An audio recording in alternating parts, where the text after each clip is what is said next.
अगर आप शहीद हो गए तो कल मैदान महशर में मैं फख्र से कहूंगी, ए लोगों, मैं एक शहीद की बीवी हूं जिसने जो है मुझसे सिर्फ एक रात मिला था। वाकया समाप्त करें, ज्यादा वक्त मुझे नहीं मिला है, अभी ये वक्त जो है बहुत ही कम वक्त में जो है कि हमें अपनी तकरीर को समेटना है। हजरत हंजला रदी अल्लाह ताला अन्हु जो अल्लाह के महबूब के प्यारे सहाबी हैं, हजरत हंजला रदी अल्लाह ताला अन्हु जो अपने आका अलैहिस्सलातु तस्लीम से बेपनाह मोहब्बत और उल्फत किया करते हैं, अपने नबी से बेपनाह जो है कि लगाव रखा करते हैं। जब हजरत हंजला रदी अल्लाह ताला अन्हु का निकाह हुआ, हजरत हंजला रदी अल्लाह ताला अन्हु शादी की एक रात हुई, अभी सहरा बांधा, सर पर सहरा बांधने के बाद अपने घर तशरीफ लाए। एक रात आका करीम सल्लल्लाहु अलैहि वसल्लम इरशाद फरमाते हैं, ए लोगों, ए सहाबियों, जंग के लिए निकलना होगा।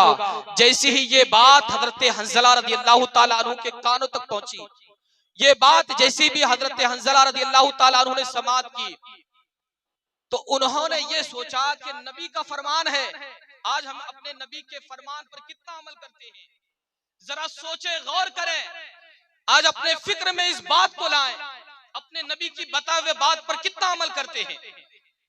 जैसे ही अल्लाह के नबी ने फरमाया, ए लोगों, जंग के लिए निकलना होगा, तो सारे के सारे लोग जो है जंग के लिए निकलना शुरू कर दिए। ये बात हजरत हंजला रदी अल्लाह ताला अन्हु के कान तक पहुंची। अभी रात में शबे जुफाफ किया था, यानी रात में अपनी बीवी से हम बिस्तरी की थी, अभी पाकी हासिल ना की है। ए लोगों, जरा गौर करें, एक रात का दूल्हा, एक रात का दूल्हा, अभी एक रात बीती है। कोई जवान ऐसा कर सकता है, अपनी जवानी को कुर्बान कर सकता है? हजरत हंजला रदी अल्लाह ताला अन्हु के कान तक जब ये बात पहुंची है, हजरत हंजला रदी अल्लाह ताला अन्हु सारी चीज छोड़ करके, नबी का फरमान आया है, अपनी माई के पास जाते हैं, जाकर के अर्ज करते हैं, अम्मी जान, मुझे जंग में जाने की इजाजत दें। जैसी ही इजाजत मिली, अपनी बीवी के पास हाजिर होते हैं और फरमाते हैं, ऐ मेरी शरीके हयात, अल्लाह के नबी का फरमान है कि ए लोगों, जंग के लिए तैयार हो जाओ। जंग जो है सारे के सारे लोग निकल चुके हैं, नबी का फरमान हो चुका है। कहीं मैं उनकी बात पर कहीं जो है नबी की फरमान पर मुझे जो है लब्बैक कहते हुए देरी ना हो जाए।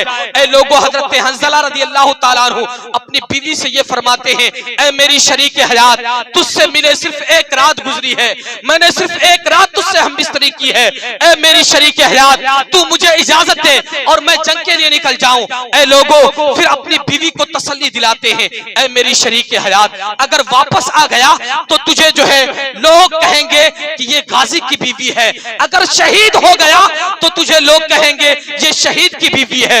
ऐ लोगों, गौर करने का मकाम है। हजरत हंजला रदी अल्लाह ताला अन्हु अपनी शरीके हयात से इजाजत लेते हैं। आपकी बीवी कहती है, ऐ मेरे शोहरे नामदार, आप जंग में जाने के लिए तैयार हैं, आप जाएं, आपको रोकने से हमें कोई फायदा नहीं, हमें रोकना बेहतर नहीं बल्कि आपको भेजना बेहतर है। अगर आप शहीद हो गए तो कल मैदान महशर में मैं फख्र से कहूंगी, ए लोगों, मैं एक शहीद की बीवी हूं जिसने जो है मुझसे सिर्फ एक रात मिला था। एक रात मिलने की वजह से मैंने वादा ले लिया था कि ए मेरे शोहरे नामदार, तू अगर शहीद हो गया तो मैं दोबारा किसी से निकाह ना करूंगी। ए लोगों, हजरत हंजला रदी अल्लाह ताला अन्हु अपनी बीवी से इजाजत लेकर के रवा दवा हो जाते हैं। गौर करने का मकाम है, हजरत हंजला रदी अल्लाह ताला अन्हु अपनी बीवी से मिले हैं लेकिन गुस्ल ना किए हैं। और नुक्ते की बात, मसला ये है कि अगर कोई शख्स मैदान जंग में अगर शहीद हो जाता है तो शहीद के जिस्म को गुस्ल नहीं दिलाया जाता, वो आम जिस्म हुआ करती है जिसे गुस्ल दिलाया जाता है, दफनाने से पहले उसे गुस्ल दिलाया जाता है। लेकिन जो शहीद होता है, जो फी सबीलिल्लाह हो जाता है, उसके जिस्म को गुस्ल नहीं दिलाया करता, उसके जिस्म को नहलाया नहीं जाता है, बल्कि उसे वैसे ही दफना दिया जाता है। ए लोगों, जंग तैयार है, घुमसान लड़ाई हो जाती है, सारे के सारे लोग जो है जंग के लिए तैयार है। हजरत हंजला रज़ी अल्लाह ताला अन्हु मैदान कारज़ार में उतरते हैं, अपना जलवा दिखाने के बाद कुछ देर चलने के बाद शहीद हो जाते हैं। जैसे ही शहीद होते हैं, हजरत हंजला रज़ी अल्लाह ताला अन्हु शहीद हो चुके, हजरत हंजला रज़ी अल्लाह ताला अन्हु की शहादत हो चुकी। इन्ना लिल्लाहि व इन्ना इलैहि राजिऊन। जब हजरत हंजला रज़ी अल्लाह ताला अन्हु की शहादत हो गई, सारे के सारे लोग शहीद हुए। जब जो है जंग खत्म हो गया तो आका करीम सल्लल्लाहु ताला अलैहि वसल्लम ने इरशाद फरमाया, ए लोगों, हजरत हंजला रज़ी अल्लाह ताला अन्हु के लाश को तलाश करो। हजरत हंजला की लाश कहाँ है? हजरत हंजला रज़ी अल्लाह ताला अन्हु के लाश को तलाश किया गया, लेकिन हजरत हंजला की लाश ना मिली। ए लोगों, गौर करने का मकाम है। ए लोगों, जरा सोचे, फिक्र करें, जो नौजवान अल्लाह और उसके रसूल की याद में अपनी जिंदगी को गुजारता है, अल्लाह तबारक व तआला नारे रिसाला, ख्वाजा का हिंदुस्तान, ख्वाजा का हिंदुस्तान, नारे तकबीर, नारे रिसाला। जरा गौर करें, जो नौजवान अल्लाह और उसके रसूल की याद में अपनी जिंदगी को गुजार। वक्त भी काफी हो चुका है, अब इस प्रोग्राम को इख्तिताम किया जाएगा। अल मुख्तसर ये था वाक़िया कि हजरत हंजला रज़ी अल्लाह ताला अन्हु मैदाने कारज़ार में जाकर के शहीद हो जाते हैं। जब हजरत हंजला रज़ी अल्लाह ताला अन्हु की लाश को तलाशा जाता है, ढूंढा जाता है, तो लाश नहीं मिलती। तो अल्लाह के नबी सल्लल्लाहु ताला अलैहि वसल्लम की बारगाह में सहाबा अर्ज करते हैं, या रसूल अल्लाह सल्लल्लाहु ताला अलैहि वसल्लम, हजरत हंजला रज़ी अल्लाह ताला अन्हु की लाश नहीं मिलती। ऐ लोगों, जरा गौर करें, हजरत हंजला रज़ी अल्लाह ताला अन्हु की लाश नहीं मिलती और दीगर तमाम सहाबा इकराम की लाशें मौजूद हैं, लेकिन हजरत हंजला रज़ी अल्लाह ताला अन्हु की लाश नहीं मिलती, उनकी लाश मौजूद नहीं है। ऐ लोगों, कुछ देर के बाद अल्लाह के नबी ने इरशाद फरमाया, ऐ लोगों देखो, ये हंजला की लाश मौजूद है। ऐ लोगों, जब लोगों ने गौर से देखा तो क्या नजर आया कि हजरत हंजला रज़ी अल्लाह ताला अन्हु के जिस्म से जो है पानी के कतरे टपकते हुए नजर आ रहे हैं। ऐ लोगों, गौर करें, हजरत हंजला रज़ी अल्लाह ताला अन्हु के इस जो है कि मंजर को देखने के बाद सहाबा ने अर्ज किया, या रसूल अल्लाह, आखिर माजरा क्या है, आखिर वजह क्या है कि हजरत हंजला रज़ी अल्लाह ताला अन्हु के जिस्म से जो है पानी के कतरे टपकते हुए नजर आ रहे हैं और सारे लाश जो है सूखे पड़े हुए हैं। तो अल्लाह के नबी ने इरशाद फरमाया, ऐ लोगों, ये हजरत हंजला रज़ी अल्लाह ताला अन्हु, ये वो ज़ाते गिरामी है जिन्होंने शादी की सिर्फ एक रात गुजरी थी, जो मैदान कारज़ार में उतरे थे, जो पाकी के आलम में नहीं थे, जो निजासत के आलम में थे, यानी नापाकी के आलम में। इसकी जान, इसके जिस्म को इसकी रूह छोड़ दी, इसकी जान चली गई, यानी हजरत हंजला रज़ी अल्लाह ताला अन्हु शहीद हो गए। जब हजरत हंजला रज़ी अल्लाह ताला अन्हु शहीद हुए तो वो पाक नहीं थे, इसीलिए अल्लाह तबारक व तआला ने जो है फरिश्तों के जरिए आसमान और जमीन के दरमियान हजरत हंजला रज़ी अल्लाह ताला अन्हु को गुस्ल दिया। ऐ लोगों, जरा गौर करें, अल्लाह तबारक व तआला उस ज़ाते गिरामी को ऐसा मर्तबा अता फरमाता है जो अल्लाह और उसके रसूल का हुआ करता है।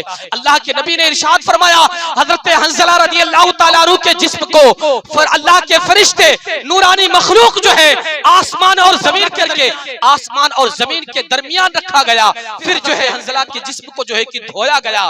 फिर जो है अल्लाह के नबी ने इरशाद फरमाया, ऐ लोगों, ये मर्तबा अल्लाह तबारक व तआला ने इसको इसीलिए अता फरमाया है कि ये ज़ाते गिरामी वो ज़ाते गिरामी है कि जैसी ही मेरी आवाज इसकी कान तक पहुंची थी, जैसी ही इसने मेरी आवाज सुनी थी, तो इसके दिल में ख्याल आया था कि कहीं मैं अपने नबी के फरमान के, अपने नबी के हुक्म के मुताबिक जो है इनकार ना कर जाऊं, कहीं मैं पीछे ना रह जाऊं, कहीं नबी के फरमान पर जो है अमल होने से रुक ना जाऊं। ऐ लोगों, इसीलिए हजरत हंजला रज़ी अल्लाह ताला अन्हु जो है अपने जिस्म को पाक ना किया, लेकिन अल्लाह की फरमाबरदारी करते हुए कभी ये नहीं सोचा कि अल्लाह की नाफरमानी कर दूं, यानी रसूल की नाफरमान ना बन जाऊं।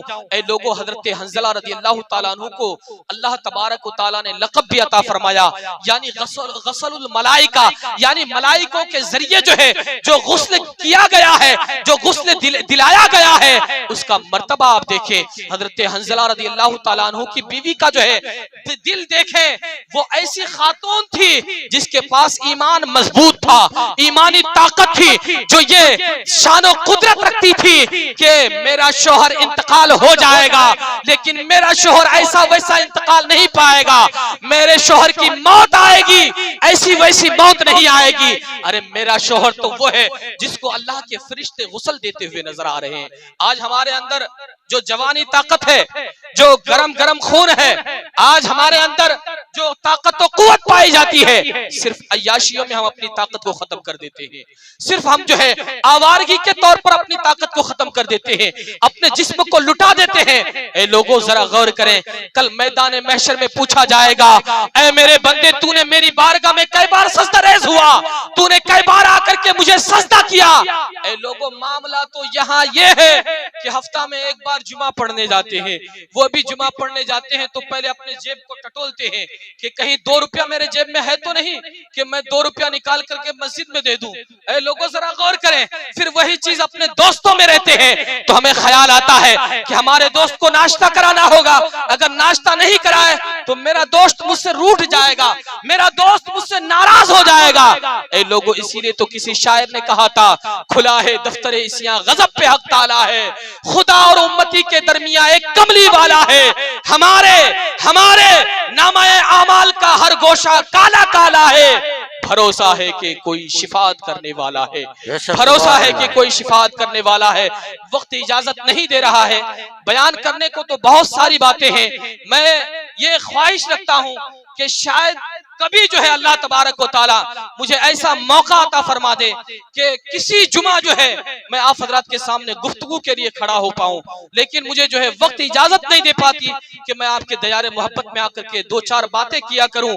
ये बड़ी मुश्किल से जो है मैंने छुट्टी लेकर के आपके दयारे मोहब्बत में ये मुख्तसर से वक्त में आकर के हाजिरी दी। अल्लाह तबारक व तआला की बारगाह में दुआ है कि अल्लाह रब्बुल इज्जत मेरी हाजिरी को कबूल फरमाए और ये खास ख्याल रखें, जब भी अपने कदम को जो है गुनाहों की तरफ रगबत करें तो पहले ये सोचें, बार बार सोचें कि अल्लाह तबारक व तआला देख रहा है, अल्लाह वहदहू ला शरीक है, अल्लाह तबारक व तआला बसीर व नजीर है,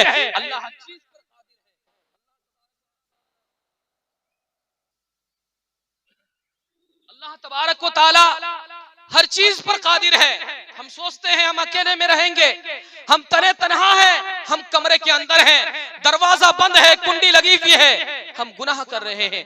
ए लोगों ये ख्याल ना रखें, ये ख्याल रखें कि अल्लाह तबारक व तआला मेरा रब वो है, मेरा परवरदिगार वो है, मेरा रब्बुल इज्जत वो है, मेरा रब वो है जो दिलों के हालतों को जानता है, मेरा रब वो है जो हम दिमाग में सोचते हैं ये शख्स बड़ा बुरा है, ये शख्स बड़ा कमीना है, ये शख्स बड़ा खराब है। इन सारी चीजों से अल्लाह तबारक व तआला वाकिफ है, हर चीजों को रब तबारक व तआला जानता है। आज हम सोचते हैं 1000 अगर अल्लाह की बारगाह में सदका करते हैं तो बार बार ये सोचते हैं कि मस्जिद के माइक से मेरे नाम से ऐलान हो, लेकिन जब जुमा में जाते हैं तो हम जो है कोई नहीं देखता है, जब कोई नहीं देखता तो मेरा लिए रहता है कि मैं 10 रुपया, 5 रुपया, 3 रुपया, 20 रुपया, 30 रुपया निकाल करके चुपके से जो है मस्जिद की वो उसूली वाली टोपी पे रख दी जाती है। ए लोगों ये ख्याल रहे कि मैं जब सदका करूं, जब अल्लाह की बारगाह में अपनी दौलतों को लुटाऊं तो ये ख्याल रहे कि अल्लाह रब्बुल इज्जत ये मुझे देख रहा है। अल्लाह के नबी ने इरशाद फरमाया, अगर सदका करो तो दाहिने हाथ से सदका करो, बाएं हाथ को पता ना चलने पाए। ऐ लोगों आज हम सदका करते हैं, खैरात देते हैं, अगर गरीबों की जो है मदद करते हैं तो पहले फोटो लेते हैं, कहीं जो है ये चीज जो है ए लोगों ख्याल रहता है कि मैं 10,000 रुपया खर्च करता हूं ताकि सोशल मीडिया पर डालूं और सारे लोग देखें और उस पर लाइक करें, कमेंट करें और मेरी वाहवाही हो कि इन्होंने जो है अल्लाह की राह में इतने मालो दौलत खर्च किए हैं। लेकिन जरा सोचे जब मस्जिद की टोपी पर डाली जाती है 2 रुपए, 5 रुपए, 10 रुपए, 20 रुपए, ऐ लोगों जो शख्स अल्लाह के लिए, जो अल्लाह की इबादत के लिए अल्लाह का घर तैयार करता है, अल्लाह तबारक व तआला जो है उसके लिए जन्नत में आला मकाम अता फरमा देता है।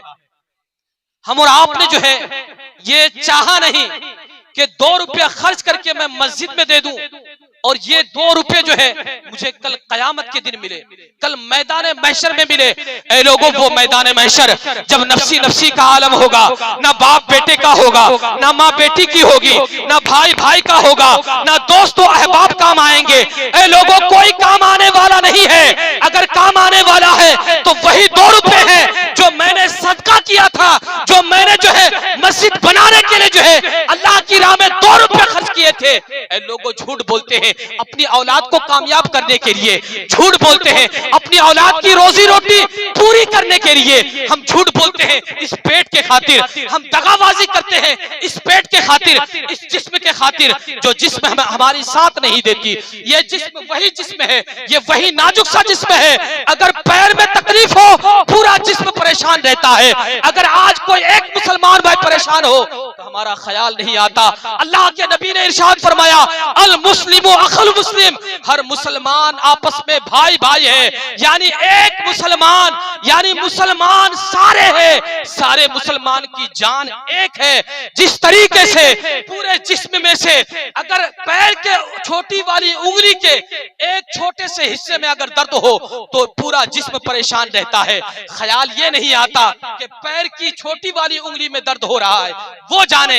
ये ख्याल नहीं आता, ये ख्याल नहीं आता कि पैर के छोटी वाली उंगली के बगल वाले हिस्से में टखनू पाया जाता है, वो जाने। ये ख्याल नहीं आता। ख्याल ये आता है कि ये दर्द कब खत्म हो। लेकिन जब एक हमारा पड़ोसी परेशान रहता है तो हमें ख्याल ये नहीं आता। अल्लाह के नबी ने इरशाद फरमाया कि हर मुसलमान अलग अलग मुसलमान है, लेकिन सारे लोगों की जान एक है, सारे लोगों की मान एक है, सारे लोगों की पहचान एक है। लेकिन हम हसद करते हैं। हमारा ख्याल ये रहता है कि मेरा जो बड़ा भाई है वो अगर कामयाबी के मंजिल में है तो हमारा ख्याल ये रहता है कैसे वो नीचे गिर जाए, कैसे वो नाकामयाब हो जाए। ऐ लोगों, हम ये सारी चीजें जो है सोचते सोचते हम खुद बखुद जो है नाकामी के मंजिल तय करते हुए नजर आते हैं। अल्लाह के नबी ने खुद फरमाया कि एक मुसलमान की जान एक है, लोग अलग अलग हैं। यानी अगर जिस्म के एक छोटी सी उंगली पे दर्द हो तो गोया के पूरा जिस्म परेशान रहता है। इसी तरीके से अगर कोई एक मुसलमान भाई परेशान हाल हो तो सारे लोगों को उसकी परेशानी का एहसास उठाना चाहिए और वो परेशानी दूर करनी चाहिए। मेरे बोलने में और आपके सुनने में जो अगलात हुई हो, अल्लाह रब्बुल इज्जत की बारगाह में दुआ है कि अल्लाह रब्बुल इज्जत उसे माफ फरमाए। वक्त इजाजत नहीं देती कि और 2-4 बातें आपके सामने पेश की जाए। अस्तगफिरुल्लाह रब्बी मिन कुल्ली ज़ंबि व अतूबु इलैहि व मा अलैना इल्लल बलाग। अस्सलामु अलैकुम व रहमतुल्लाहि तआला व बरकातहू। खड़े हो जाएं, सलातो सलाम पढ़ लें।